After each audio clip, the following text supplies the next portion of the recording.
Welcome to Man Does Tech, where I solve the problems you didn't even know you had. You start by opening display settings quickly. Right-click the desktop and choose Screen Resolution. Once the dialog appears, make sure your monitor is identified as 1 or 2 so you change the correct screen.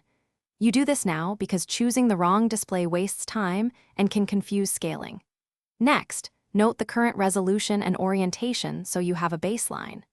This initial check prevents accidental layout changes and prepares you to pick a new supported resolution. Now you choose a new resolution from the resolution dropdown.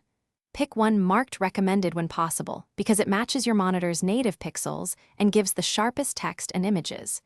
If you need larger UI elements, pick a lower value, but understand why that trades clarity for bigger icons. Click Apply to preview the change. Windows will revert automatically if you don't confirm, so you can test without risk.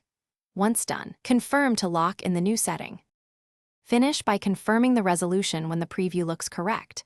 Windows gives you about 15 seconds to revert if the screen goes black. If the desired options are missing, update your graphics driver because outdated drivers limit available resolutions. You can use Device Manager or the GPU vendor's installer for this. If the display fails after changing, boot into safe mode to restore settings or roll back the driver. Remember this single troubleshooting step.